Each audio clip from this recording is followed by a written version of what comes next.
Hello, എല്ലാവർക്കും മനുക്കുട്ടൻസ് കിച്ചണിലേക്ക് സ്വാഗതം. എല്ലാവർക്കും സുഖമല്ലേ? നിങ്ങൾ തൈര് ഇഷ്ടപ്പെടുന്നവരാണോ? എങ്കിൽ ഈ വീഡിയോ ഫുള്ള് കാണണം കേട്ടോ. എന്നുവെച്ചാൽ അടിപൊളിയായിട്ടുള്ള ഒരു റെസിപ്പിയാണ് ഇന്ന് ഞാൻ പറഞ്ഞുതരാൻ പോകുന്നത്. നമുക്ക് ചപ്പാത്തിക്കും ദോശയ്ക്കെല്ലാം അടിപൊളി കോമ്പിനേഷനാണ്.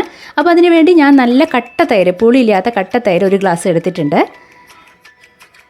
എന്നിട്ട് അതിൻ്റെ കട്ടകളൊക്കെ ഒന്ന് ഇതുപോലെ ഒരു വിസ്കോ ഫോർക്കോ വെച്ചിട്ട് ഒന്ന് ഉടച്ചെടുക്കാം. നമുക്ക് കട്ടകളില്ലാണ്ടായിട്ടുണ്ട്, കണ്ടില്ലേ? ഇനി നമുക്കതിലേക്ക് ഒരു സ്പൂൺ മുളക് പൊടി, അതേ സ്പൂണിൽ തന്നെ 2 ടേബിൾ സ്പൂൺ മല്ലിപ്പൊടി, പിന്നെ അതിൽ ഒരു അര സ്പൂൺ ജീരകം പൗഡർ, പിന്നെ ഗരം മസാല അര സ്പൂൺ തന്നെ. എന്നിട്ട് നന്നായിട്ടൊന്ന് മിക്സ് ചെയ്യാം. നമുക്ക് നന്നായിട്ട് മിക്സ് ചെയ്യണം. ഇത് ഫോർക്ക് വെച്ചിട്ടോ അതല്ലാന്നുണ്ടെങ്കിൽ വിസ്ക് വെച്ചിട്ടോ നിങ്ങൾക്ക് മിക്സ് ചെയ്തെടുക്കാം. എന്നിട്ട് അത് നമുക്ക് നീക്കി വെക്കാം. ഇനി ഫ്ലെയിം ഓൺ ചെയ്ത് ഒരു പാൻ വെക്കുക. പാൻ ചൂടാവുമ്പോൾ നമുക്കതിലേക്ക് നല്ലെണ്ണ ഒഴിക്കുക കേട്ടോ. അതായത് ഞാൻ ഇതയം നല്ലെണ്ണയാണ് ഉപയോഗിക്കുന്നത്. എണ്ണയിൽ ഉണ്ടാക്കുമ്പോഴാണ് അതിൻ്റെ ആ ടേസ്റ്റ് കിട്ടുക. അപ്പോൾ അതിൻ്റെ പേരിൽ എണ്ണ തന്നെ യൂസ് ചെയ്യുക.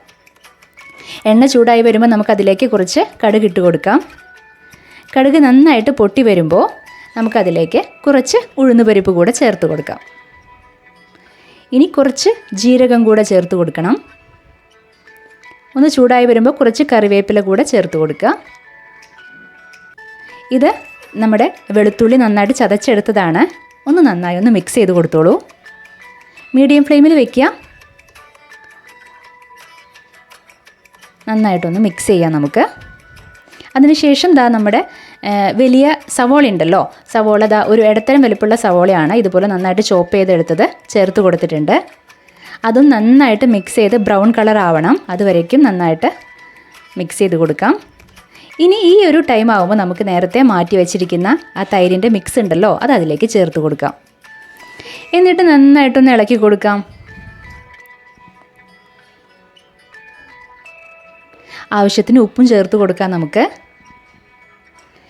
ഒന്ന് നന്നായിട്ട് മിക്സ് ചെയ്തോളൂ. നന്നായിട്ട് തിളയ്ക്കുന്നുണ്ടല്ലേ? ഇങ്ങനെ തിള വരുമ്പോൾ നമുക്കത് അടച്ച് വയ്ക്കാം. എന്നിട്ടൊരു 10 മിനിറ്റ് മീഡിയം ഫ്ലെയിമിൽ വെച്ചിട്ട് കുക്ക് ചെയ്യുക. ഇടയ്ക്ക് ഒന്ന് തുറന്ന് ഒന്ന് ഇളക്കി കൊടുത്തോളൂ കേട്ടോ. ഇതുപോലെ എണ്ണ തെളിഞ്ഞ് വരും.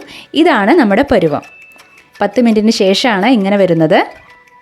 ഇതുപോലെ എണ്ണ നന്നായിട്ട് തെളിഞ്ഞ് വരുമ്പോൾ കണ്ടില്ലേ, നിങ്ങൾക്ക് മനസ്സിലാവുന്നുണ്ടാവും. അപ്പോൾ നമുക്ക് ഫ്ലെയിം ഓഫ് ചെയ്യാം. നമ്മുടെ സ്പെഷ്യൽ തൈര് റെസിപ്പി റെഡി ആയിട്ടുണ്ട്. ഫ്ലെയിം ഓഫ് ചെയ്തിട്ടുണ്ട്. കണ്ടില്ലേ, വളരെ എളുപ്പമല്ലേ ഉണ്ടാക്കാനായിട്ട്?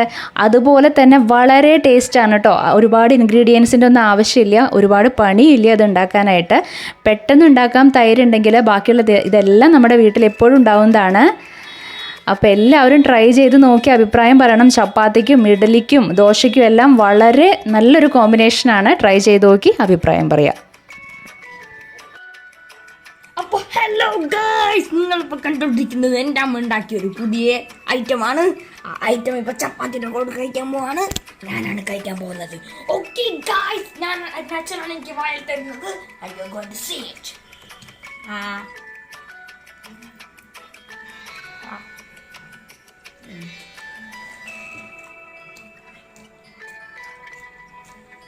സൂപ്പർ ഗായ്സ്, നിങ്ങളത് കഴിച്ചു നോക്കിയാൽ നിങ്ങൾക്ക് ഉറപ്പായിട്ടും ഇഷ്ടപ്പെടും. ഇത് നിങ്ങളുടെ നവനീത ശ്യാമിന്റെ മകനാണ്, ശ്യാമരാജിന്റെ മകൻ. Okay, super.